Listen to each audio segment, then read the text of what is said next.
नमस्कार दोस्तों, स्वागत है आपका एक बार फिर से हमारे चैनल पर। दोस्तों, आज हम 16 मार्च के टॉप 5 करंट अफेयर्स को क्विज के माध्यम से इंटरेक्टिव वे में सॉल्व करेंगे और उसको एक्सप्लेन भी करेंगे। आप इस वीडियो को एंड तक जरूर देखिएगा और खुद भी साथ में सॉल्व करने का प्रयास कीजिएगा।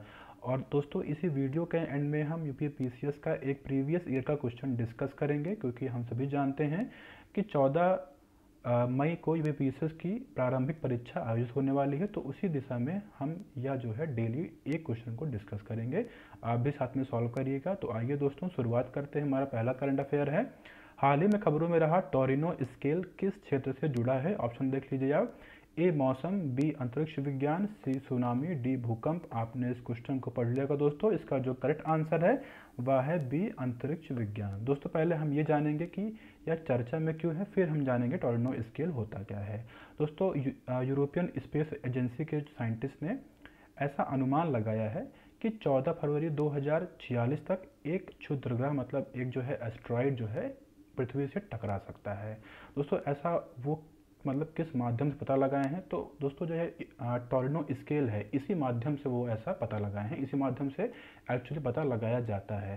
दोस्तों, टोरिनो स्केल है क्या? यह ऐसी प्रणाली होती है दोस्तों जिससे यह मूल्यांकन किया जाता है कि कोई भी क्षुद्रग्रह है, मतलब जिसको हम धूमकेतु और अंग्रेजी में एस्ट्रॉइड कहते हैं, अगर वह जो है पृथ्वी से टकरा मतलब किस तरह टकरा सकता है, मतलब वह उसकी इंटेंसिटी क्या होगी और उसकी प्रोबेबिलिटी कितनी होगी, वो मतलब पृथ्वी पर कब तक टकरा सकता है और मतलब वह कितना नुकसान पहुंचा सकता है, ये सब जो है मेनली टोरिनो स्केल से जो है ज्ञात किया जाता है। देखिए, अगर आप ग्राफ में देखेंगे तो यहाँ 0 से लेकर 10 तक ऐसा मार्क किया गया है, अगर आप देखेंगे। और मतलब जो ये अलग अलग कलर्स भी इसके प्रोवाइड किए हैं, मतलब कि आप देखेंगे 0 है तो यहाँ पे व्हाइट है, फिर ग्रीन है, येलो है। तो ये दर्शाता है कि अगर 0 सबसे कम है और 10 सबसे ज़्यादा है, ठीक है, और जो यह इस मतलब जो यह साइंटिस्ट ऐसा प्रेडिक्ट किए हैं, इसका जो है वैल्यू 1 है, मतलब कि चांसेस थोड़ा कम है, लेकिन मतलब ऐसा उन्होंने प्रेडिक्शन लगाया है। 10 है मतलब सबसे ज़्यादा, मतलब कि ज़रूरी है, मतलब कि वह ज़रूर से ज़रूर मतलब टकरा सकता है और काफ़ी भारी नुकसान भी कर सकता है। दोस्तों, ये हुआ टोरिनो स्केल संबंधित कुछ इंपॉर्टेंट फैक्ट। हमारा अगला करंट अफेयर है, माधव राष्ट्रीय उद्यान जो हाल ही में खबरों में था, किस राज्य केंद्र शासित प्रदेश में है? ऑप्शन देख लीजिए आप। ए उत्तर प्रदेश, बी बिहार, सी गुजरात, डी मध्य प्रदेश। आपने इस क्वेश्चन को पढ़ लिया होगा दोस्तों। इसका जो करेक्ट आंसर है वह है दोस्तों डी मध्य प्रदेश। दोस्तों, मध्य प्रदेश के शिवपुरी जिला है, वहीं पर यह स्थित है। दोस्तों, चर्चा में दोस्तों इसीलिए है क्योंकि अभी हाल ही में यहाँ पर पन्ना वहाँ पे टाइगर रिजर्व है, वहाँ से 2 बाघों को मेनली इसमें इंट्रोड्यूस किया गया है, तो उससे इसलिए चर्चा में। और ये जो है, जो पन्ना टाइगर रिजर्व है और जो राजस्थान का रणथंभौर टाइगर रिजर्व है, उसी के बीच में यह लिंक प्रोवाइड करता है, एक तरीके से कह सकते हैं कॉरिडोर प्रोवाइड करता है टाइगर्स के मूवमेंट को लेके। तो इसलिए दोस्तों चर्चा में, और यह जो है मध्य प्रदेश का काफ़ी पुराना जो है नेशनल पार्क भी है। दोस्तों, हमारा अगला करंट अफेयर है, किस संस्था ने लैंडस्लाइड एटलस ऑफ इंडिया जारी किया? ऑप्शन देख लीजिए आप। ए इसरो, बी डीआरडीओ, सी नीति आयोग, डी आईएमडी। आपने इस क्वेश्चन को पढ़ लिया होगा दोस्तों। इसका जो करेक्ट आंसर है वह है ए इसरो।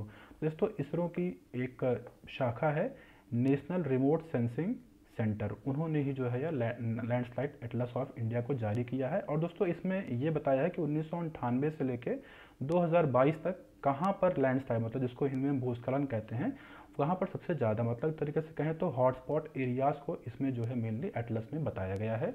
और उसके अकॉर्डिंग मतलब दोस्तों, अगर हम बात करें तो सबसे जो मतलब ऐसा राज्य जहाँ पर सबसे ज़्यादा लैंडस्लाइड आई है दोस्तों, वो मिजोरम है।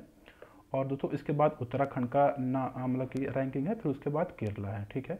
और मतलब अगर हम रीजन की बात करें तो हिमालयन रेंज मतलब रीजन में ज़्यादा लैंडस्लाइड आए हैं, फिर पश्चिमी घाट वाले रीजन में ज़्यादा लैंडस्लाइड आए हैं, ठीक है दोस्तों, हमारा अगला करंट अफेयर है, unique land parcel identification number ULPIN कितने अंकों वाला एक अल्फा न्यूमेरिक नंबर है? ऑप्शन देख लीजिए आप। ए 10, बी 12, सी 14, डी 16। आपने इस क्वेश्चन को पढ़ लिया होगा दोस्तों। इसका जो करेक्ट आंसर है वह है सी 14।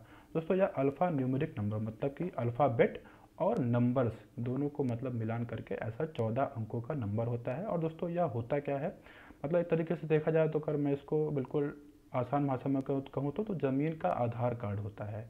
जैसे आपका आधार कार्ड होता है, उसी प्रकार ये जो है ज़मीन का आधार कार्ड होता है। मतलब आपके ज़मीन का एक तरीके से पूरा रिकॉर्ड जो है डिजिटली जो है आपके इसी नंबर, मतलब ये नंबर अगर आप डाल देंगे तो फिर पूरा आपके ज़मीन का कितनी ज़मीनें हैं, कहाँ कहाँ पर हैं, वह सब जो है उसमें जो है मेंशन मतलब रहती हैं। ये मतलब ईमेल इसका है। और दोस्तों ये जो है सबसे पहली बार 2021 में जो है लॉन्च किया गया था और मार्च 2022 तक पूरे राज्य में जो है एक तरीके से कवर कर लिया गया है। और अगर हम बात करें तो दोस्तों 2008 में एक digital India land records modernisation programme चला था, तो उसी की दिशा मतलब यह एक तरीके से कह सकते हैं ये बड़ा कदम है। और यह कौन सा मंत्रालय है दोस्तों? मिनिस्ट्री ऑफ रूरल डेवलपमेंट, उसी के अंदर एक डिपार्टमेंट है, डिपार्टमेंट ऑफ लैंड रिसोर्सेज, मतलब जिसको हम भूमि संसाधन विभाग भी कहते हैं, वह जो है इसको मेनली प्रोवाइड करता है। ठीक है दोस्तों, हमारा अगला करंट अफेयर है। और हाँ दोस्तों, चर्चा में इसीलिए था क्योंकि अभी हाल ही में जो यह विभाग है, भूमि संसाधन विभाग, इन्होंने नई दिल्ली में एक राष्ट्रीय सम्मेलन आयोजित करने का जो है घोषणा किया था। ठीक है दोस्तों, हमारा अगला करंट अफेयर है। निम्नलिखित में से कौन सी भारत की नवीनतम श्रेणी है? दोस्तों यह यूपीपीसीएस का 2020 का क्वेश्चन है। ऑप्शन देख लीजिए आप। ए हिमाद्री, बी पश्चिमी घाट, सी अरावली, डी विंध्याचल। आपने इस क्वेश्चन को पढ़ लिया का दोस्तों। इसका जो करेक्ट आंसर है वह है ए हिमाद्री। ठीक है दोस्तों यह नवीनतम श्रेणी मतलब क्या है कि मतलब आप सभी जानते हैं कि यहाँ पर देखिए यूरेशियन प्लेट्स था और यहाँ पर मतलब कहीं इंडियन प्लेट्स था, फिर इंडियन प्लेट्स धीरे धीरे मूव किया और यूरेशियन प्लेट में अटैच हुआ है। उसी के बाद दोस्तों जो हिमालयन रेंजेस हैं, इसी के अटैच होने के बाद ही मतलब जो भी फोल्ड माउंटेन्स बने हैं, तो मतलब ये नवीनतम हुए। और बाकी जितने भी नीचे मतलब माउंटेन्स हैं या फिर पठार हैं, वह सब जो है पुराने हैं। और सोचा जो ये आपका हिमाद्री है, अगर हम देखें तो हिमालय के 3 रेंजेस हैं। आपका पहला जो है आपका दोस्तों ग्रेटर हिमालयाज़ है, फिर बीच में आपका मिडिल हिमालयाज़ है, फिर नीचे दोस्तों आपका शिवालिक्स है। दोस्तों जो आपका ग्रेटर हिमालयाज़ है, इसी को हम दूसरा नाम है हिमाद्री। ठीक है।